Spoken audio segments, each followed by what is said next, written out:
Buenas tardes amigos, continuamos con nuestra lectura del libro El faro del fin del mundo de Julio Verne. Les agradecería que compartieran los audios y que se suscribieran a mi canal. Y también si escuchan el audio, no olvide darle me gusta. Continuamos con la parte 2, capítulo 3. Los restos del Century. Allí estaba Congred, Carcante y toda la banda atraída por el instinto del pillaje. La víspera, en el momento que el sol iba a desaparecer en el horizonte.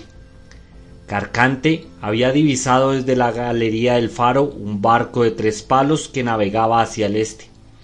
Congred pensó que este barco trataba de ganar el estrecho de Le Maire para buscar abrigo en la costa occidental de la isla.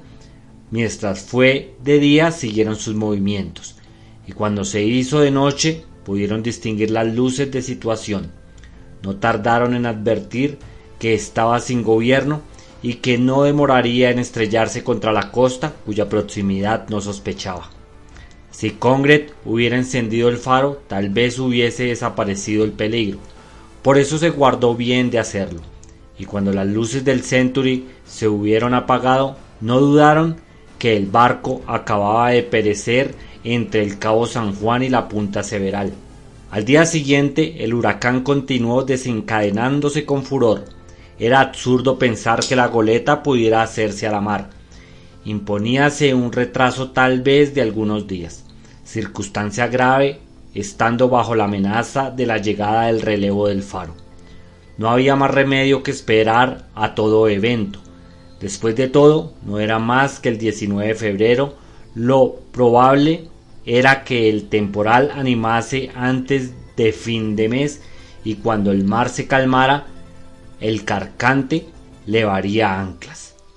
Entretanto, puesto un barco se había perdido en la costa, era la ocasión de aprovecharse del naufragio y recoger entre los restos lo que fuera de algún valor, aumentando de ese modo el precio del cargamento de la goleta. El aumento del beneficio compensaría en cierto modo la agravación del riesgo corrido. Nadie hizo una menor objeción, y toda aquella banda de aves de rapiña se dispuso a caer sobre la nueva presa. Una docena de hombres se embarcaron en la chalupa del faro, dispuesto a vencer a fuerza de remo las violentas ráfagas que empujaban las olas hacia la bahía. Hora y media fue necesaria para alcanzar la extremidad del cabo, pero en cambio el regreso se efectuaría rápidamente con la ayuda de la vela. La chalupa atracó a la orilla norte, frente a la caverna. Los piratas desembarcaron precipitosamente hacia el lugar del naufragio. Fue el momento en que se oyeron los gritos que habían interrumpido la conversación de John Davis y de Vázquez, quien se deslizó hasta la entrada de la gruta con toda clase de precauciones para no ser descubierto. Momento después, John David estaba a su lado. «Usted no, déjeme solo. Necesita usted reposo», le dijo el bravo torrero. «Me encuentro perfectamente y quiero ver esa banda de criminales». El segundo del Century era un hombre enérgico, no menos resuelto que Vázquez, uno de esos americanos de temperamento de hierro, y que, como vulgarmente se dice, debía tener 7 vidas, como los gatos, para no haber perecido en el naufragio. Excelente marino, había servido como contramaestre en la flota de los Estados Unidos antes de navegar en los barcos mercantes, y los armadores del Century tenían acordado confiarle el mando del navío porque Henry Stewart iba a retirarse del servicio. Esto era para él otro motivo de cólera y de odio. De aquel navío, de que tan pronto pasaba a ser capitán, no veía más que restos informes entregados a una banda de piratas. Si Vázquez hubiera necesitado que se le alentase, allí tenía un hombre valeroso para sostenerle a su dura prueba. Pero por determinados, por bravos que fuesen los dos, ¿qué podían hacer contra Congred y sus compañeros? Ocultándose tras las rocas, Vázquez y John Davis observaron prudentemente el litoral hasta el extremo del Cabo San Juan. Congred Carcante y los otros se habían detenido primero en el ángulo a donde el huracán acababa de arrojar la mitad del casco del Century, reducido a despojos amontonados al pie del acantilado. Los piratas estaban a menos de 200 pasos de la gruta, desde donde se les distinguía fácilmente. Llevaban impermeables ceñidos a la cintura y gorros de marineros con barbuquejos, para evitar que se los llevara el viento. Advertíase que a duras penas podían resistir el empuje de las ráfagas. A veces tenían que apoyarse en los salientes de las rocas para no ser derribados. Vázquez designó a John Davis, los que conocía por haberlos visto cuando entraron a la caverna. Aquel alto es la figura como jefe de estos canallas y se llama Congred. ¿Y el otro con quién está hablando ahora? Es Carcante, su segundo. Bien le vi desde el alto del faro, pues fue uno de los que asesinaron a mis camaradas. Le aplastaré a usted con mucho gusto la cabeza, ¿verdad, Vázquez? A él, a su jefe y a todos esos perros rabiosos, contestó el torrero. Transcurrió cerca de una hora antes que los bandidos concluyeran de examinar aquella parte del casco. La inspección fue minuciosa. El níquel, que constituía el cargamento del Century y del que no sabía qué hacer, se abandonaría en la playa, pero entre la pacotilla que también llevaba a bordo el buque naufragó.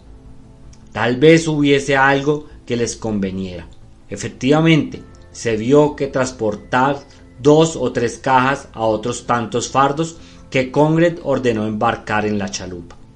Si esos bribones buscan oro, plata o alhajas, pierden el tiempo, dijo John Davis. Desde luego, es lo que prefieren, contestó Vázquez. De todo esto había en la caverna, y para ello preciso era que los barcos perdidos en el litoral llevasen a bordo una cierta cantidad de materias preciosas. Así es que la goleta debe tener ahora en la bodega un cargamento de gran valor. Comprendo que tengan mucho interés en ponerlo pronto en seguridad, pero tal vez no lo consigan. Será preciso que se mantenga este temporal una quincena todavía, objetó Vázquez. Si encontramos un medio, John Davis no acabó su pensamiento, ¿cómo impedir que la goleta saliese de la bahía en cuanto la tempestad rindiese sus furores y el mar tornase a la calma? En ese momento los bandidos abandonaron hasta mitad del barco, dirigiéndose hacia la otra mitad en la punta misma del cabo. Desde el lugar donde estaba Vázquez y John Davis podían verlos todavía, aunque de más lejos. La marea bajaba, y aunque rechazada por el viento, descubríase gran parte de los arrecifes. Era pues bastante fácil poder llegar a esta parte del casco del Century. Se introdujeron en el Congred y 2 o 3 de los suyos. Según la opinión de Davis, en aquella parte debía quedar intacta algunas provisiones. Efectivamente, los bandidos sacaron cais de conservas y barriles, dirigiéndose por la playa a la chalupa. Las pesquisas continuaron todavía durante 2 horas. Luego, Carcante y 2 de sus compañeros, provistos de hachas, volvieron a dirigirse hacia el barco. ¿Qué pretenden todavía esos bandidos?, preguntó Vázquez. ¿Es que el barco no está bastante demolido? ¿Por qué diablos quieren acabar con él? Adivino lo que quieren, contestó John Davis. Que no quede nada de su nombre ni de su nacionalidad, que no se sepa nunca que el Century se ha perdido en los parajes del Atlántico. John Davis no se había equivocado. Pocos momentos después, Congred salía con el pabellón americano encontrado en el camarote del capitán y lo iba desgarrando en 1000 pedazos. ¡Ah, canalla!, exclamó John Davis. ¡La bandera de mi país! Apenas si Vázquez tuvo tiempo de retenerle por el brazo en el momento en que, fuera de sí, iba a lanzarse a la playa. Terminado el pillaje y completamente llena la chalupa, Congred y Carcante remontaron hacia el pie del acantilado, pasando 2 o 3 veces delante de la gruta donde se ocultaba Vázquez y John Davis, que pudieron oír que decían: «No será posible salir mañana». «Mañana no, pero no creo que este mal tiempo dure muchos días». «¿Y no habremos perdido el retraso?» «Sin duda, pero yo esperaba encontrar algo más en un americano de este tonelaje. El último barco que hicimos naufragar nos ha valido $50,000. Los naufragios se suceden, pero no se parecen, respondió Carcante con filosofía. Ahora hemos dado con gente de poco más o menos. He aquí todo. Exasperado, John Davis había tomado un revólver y en un irreflexivo movimiento de cólera hubiera roto la cabeza al jefe de la banda, si Vázquez no lo hubiera evitado. Sí, tiene usted razón, reconoció John Davis, pero no puedo hacerme a la idea que esos miserables queden impunes. Y sin embargo, si la goleta lograra salir de la isla, ¿dónde encontrarla? ¿Dónde perseguirla? El temporal nos lleva a trazas de amainar, observó Vázquez. Si el viento persiste, continuará el fuerte oleaje durante algunos días, y no saldrá de la bahía, créame usted. Sí, Vázquez, pero no me ha dicho usted que el aviso no llegará hasta los primeros días del próximo mes. Tal vez llegue antes, Davis, quién sabe. Dios lo quiera, Vázquez, Dios lo quiera. Era evidente que la tormenta no perdía nada de su violencia, y en aquella latitud, aunque verano, esas turbulencias atmosféricas suelen durar una quincena.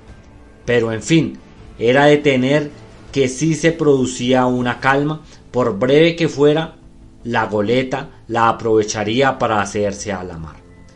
Serían las 4 de la tarde cuando Congres y sus compañeros reembarcaron.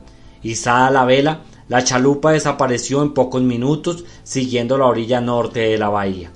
Al llegar la noche se acentuaron las ráfagas. Nubes procedentes del sur descargaron una lluvia fría torrencial. Vázquez y John Davis no pudieron dejar la gruta. El frío era bastante vivo y tuvieron que hacer lumbre para contrarrestarlo. El litoral estaba desierto, la oscuridad profundísima y nada tenían que temer. La noche fue horrible. El mar batía furiosamente en el acantilado. Del casco del Century no quedaba más que restos esparcidos por la playa y entre las rocas. Había llegado el temporal a su máximo de intensidad. Era lo que Vázquez y sus compañeros se apresuraron a observar cuando hubo amanecido. Imposible imaginar una revolución más formidable de los elementos desencadenados. El agua del cielo se confundía con el del mar, y continuó diluviando todo el día y toda la siguiente noche. Durante 48 horas ningún barco apareció a la vista de la isla, y se comprende que procuraran apartarse de aquellas peligrosas costas, batidas directamente por la tempestad. No era, seguramente, en el estrecho de Magallanes ni en el de Lemaire donde hubieran encontrado refugio contra las embestidas de semejante huracán. La salvación para ellos era la huida por la libre extensión del mar. Afortunadamente, la cuestión de la subsistencia no debía preocupar a Vázquez ni a su compañero. Con las conservas que procedían del Century tendrían para más de un mes. Para entonces, el Santa Fe habría fondeado en la bahía de Elgor, pues el temporal ya no impediría que el aviso se aproximara sin temor alguno al cabo San Juan. Este era el tema de todas sus conversaciones. Que el temporal dure lo bastante para impedir que salga la goleta y que amaine para permitir arribar al Santa Fe. Esto es lo que hace falta, decía Vázquez con la mayor ingenuidad. Ah, contestaba John Davis, si dispusiéramos del mar y del viento, otro gallo nos cantaría. Pero eso no pertenece más que a Dios. Él no permitirá que estos miserables escapen al castigo que merecen sus crímenes, afirmaba John Davis, aproximándose los términos que Vázquez emplearía anteriormente. Como los dos sentían el mismo odio y la misma sed de venganza, estaban imbuidos de un mismo pensamiento. El 21 y el 22 la situación no varió sensiblemente. Hubo un momento en que el viento mostró tendencia hacia el noroeste, pero al cabo de una hora volvió contra la isla con todo el cortejo de su espantosa ráfaga huracanada. Dicho se está que ni Congres ni ninguno de los suyos volvió a aparecer. Indudablemente estaban ocupados en preservar a la coleta de toda avería en aquella caleta que la marea engrosada por el huracán debía llenar hasta desbordarla. En la mañana del 23, las condiciones atmosféricas mejoraron un poco. Después de alguna indecisión, el viento parecía fijarse al noroeste. Cesó la lluvia, y aunque el viento continuaba soplando violentamente, el cielo iba despejándose poco a poco. Las olas no dejaban de batir con furia, y la entrada de la bahía continuaba impracticable. La goleta no podría zarpar seguramente aquel día. Congred y Carcante tal vez aprovecharían la relativa calma para volver al cabo San Juan para observar el estado del mar. Sin embargo, John Davis y Vázquez se arriesgaron fuera de la gruta, de donde no salían hacía 48 horas. ¿Cederá el viento?, preguntó Vázquez. Mucho me lo temo, contestó John Davis, a quien su instinto de marino no engañaba. Nos haría falta 10 días más de temporal, 10 días, y no los tendremos. Con los brazos cruzados observó atentamente el mar y el cielo. Después echó a andar detrás de Vázquez.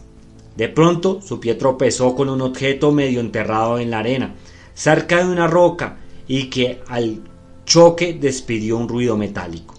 Al bajarse reconoció la caja que encerraba la pólvora de a bordo para los 2 cañones de A4 que el Century empleaba para sus señales. ¡Ah! Si pudiéramos darle fuego a la cala de la goleta que ha de llevarse a esos bandidos. No hay que pensar en ello, contestó Vázquez sacudiendo la cabeza. No obstante, cuando volvamos, abarraré la caja y la llevaré a la gruta.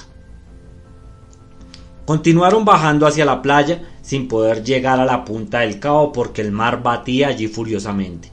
Cuando estuvieron cerca de los arrecifes, Vázquez descubrió entre 2 rocas uno de los cañoncitos que había rodado hasta allí cuando el naufragio del Century.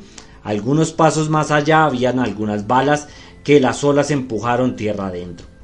Lástima que no podemos aprovechar todo esto, dijo John Davis. ¿Quién sabe?, repuso Vázquez. Debemos cargar este cañón por si se nos presenta oportunidad de servirnos de la pieza. Lo dudo. ¿Por qué? Puesto que el faro está apagado. Si se presenta de noche un barco en condiciones del Century, podríamos advertirle a cañonazos la proximidad de la costa. John Davis miró a su compañero con gran fijeza. Parecía como que pensamientos extraordinarios atravesaban su mente y se limitó a contestar. ¿Eso es lo que a usted se le ocurre, Vázquez? Sí, Davis, y no creo que sea descabellado. Seguramente que las detonaciones delatarán nuestra existencia en la isla. Los bandidos harán todo lo posible por descubrirnos y acaso nos cuesta la vida. Pero, ¿cuántas habremos salvado a cambio de la nuestra? Y de todos modos habremos cumplido con nuestro deber. Hay otra manera de cumplir nuestro deber, murmuró John Davis sin ser más explícito. Sin embargo, no hizo más objeciones y conforme al parecer de Vázquez, el cañoncito fue arrastrado hasta la gruta. Luego transportaron el afuste, las balas y la caja de pólvora. Este trabajo fue muy penoso y exigió mucho tiempo. Cuando Vázquez y John Davis se pusieron a almorzar, la altura del sol indicaba que eran las 10 de la mañana aproximadamente. Apenas habían desaparecido. Congred, Carcante y el carpintero Vargas daban la vuelta al ángulo del acantilado. Habían hecho el camino a pie, porque embarcados en la chalupa hubieran sido muy penoso. Como lo había predestinado Vázquez, los bandidos iban al cabo a observar el estado del mar. Seguramente se darían cuenta que la goleta corría grandes peligros saliendo de la bahía. Así lo recorrieron Congred y Carcante, situados cerca del lugar del siniestro del Century, del que no quedaba más que algunos restos. Apenas podía mantenerse contra el viento. Hablaban con animación, gesticulaban, mostrando con las manos el horizonte y retrocedían cuando una ola grande y encrespada amenazaba anegarles. Vázquez y su compañero no les perdieron de vista durante la media hora que pasaron observando la entrada de la bahía. Al fin se fueron hacia el faro. «Ya se han ido», dijo Vázquez. «Aún volverán esos canallas a observar el mar». John Davis movió la cabeza con aire consternado. No le cabía duda que el temporal cesaría antes de las 48 horas.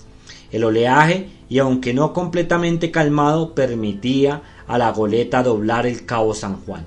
Aquel día, Vázquez y Davis lo pasaron casi todo el día en el litoral. Se acentuaban las modificaciones del estado atmosférico. Al anochecer, Vázquez y Davis entraron en la gruta y satisfacieron su apetito con galleta, carne fiambre y agua mezclada con brandy.